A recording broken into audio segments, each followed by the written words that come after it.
You know, it's just an album that you can put on, and it's going to take you somewhere. It's going to put you in a certain mind state, and it's going to take you somewhere else.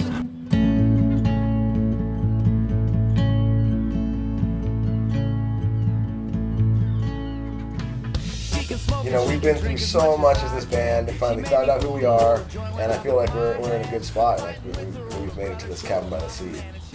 Good spot. Yeah.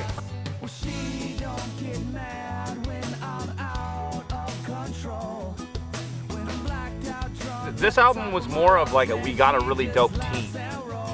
We got Mario, we went to El Paso, we came home and got some of his players to put down some really cool parts, you know, some marimbas and some lap steel and just like some really weird instruments that we wouldn't think of. Mario had his players come and do some cool stuff on that.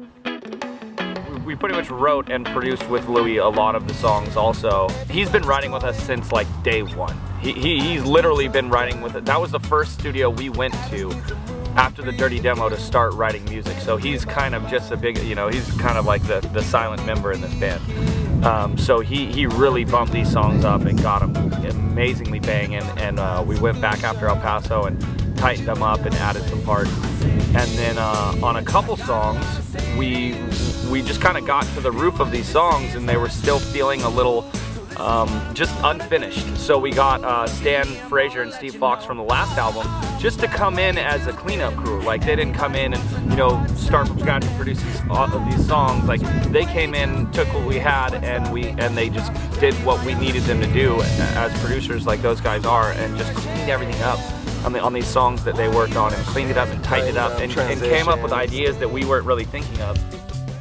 And in the midst of that, we came up with another song called Your Love, and we got Kaimani Marley on it because there's a line in it, yeah, your love gets me so high, like when we're listening to Bob Marley. And so we were like, well, that's really funny, and that paints a picture like who doesn't listen to like Marley with their chick and on the weekends and, you know, on a Sunday afternoon.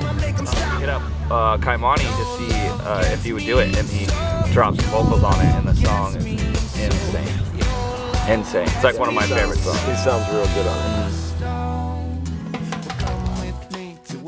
So the concept of the album and the album name is, you know, there's any port in the storm, and so you gotta, you know, get out of the storm. So we're pulling in somewhere, and the next one will be like the cabin by the sea. You got out of the storm, you find this cabin by the sea, and that's the title track. So yeah, we have these friends, Todd and Corey. They own a venue up in San Luis Obispo. They own this yurt up in the mountains up in there, and it's just the coolest hippie spot ever. And they let us go there do the video shoot and do our photo shoot for this album. And it's just cool. It's almost like if there was a cabin by the sea, this would be it. You know, it's pretty close to the beach, up in these hills, nothing around but this hippie yurt and like a little housing area down this hill, and it's just in the middle of nowhere in the nature, and it's beautiful. It's an awesome spot.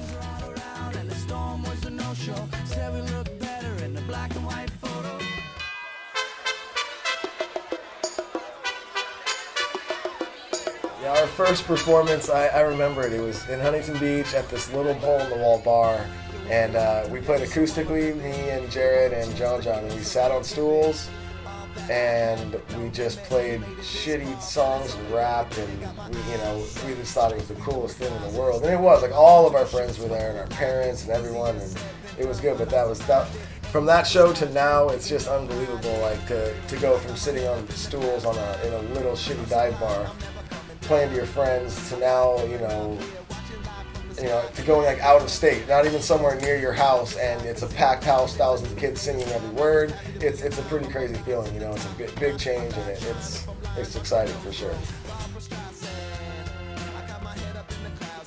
We didn't have a bus when we first started touring. It was a 15-passenger van, and we actually still have it. It's right out front.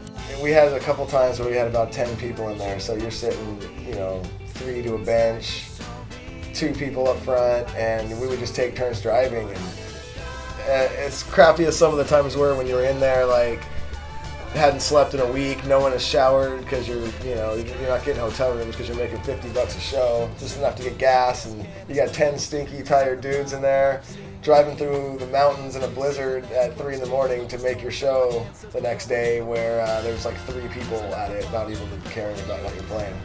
But you look back at those times now, and it's just like, wow, we had fun. It was a good time. You know, we have done a lot of shows with Modest in the past. Actually, our first tour we ever did was with 311 and Modest, which was, 5-6 years ago. So, throughout the years, we've grown somewhat of a relationship with him. So, we were thinking about who we can get on this album, and he came to mind, and we hit him up, and he rode down by himself on his motorcycle to our studio and just crushed his verse. It was awesome. He was a pro. His vocals are crazy. Yeah.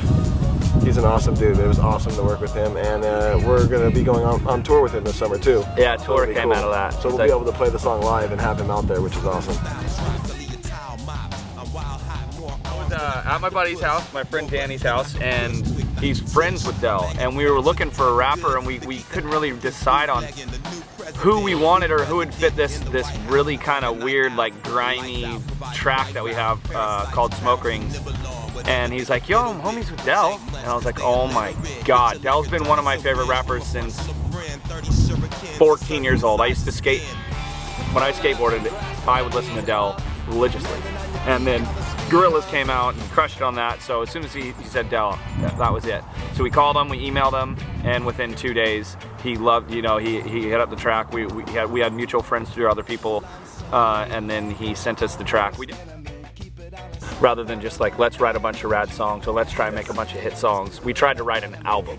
On our last album, I don't think we did that. I think we just tried to write a bunch of songs that were good songs. On this one, we were working on it more as a whole piece of artwork, or a whole concept, And that was the whole Camp by the Sea concept. And I think we nailed it. Yeah.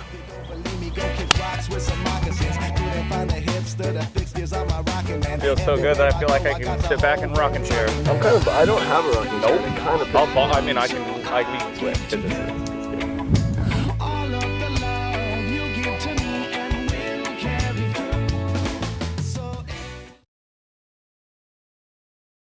What if your name was Hugo though, and someone was handing you something and they were like, "Here, Hugo." Did he say "Here, Hugo," or did he say "Here, you go"? What if your aunt's name was Arctica? And you'd be like, "This is my Antarctica."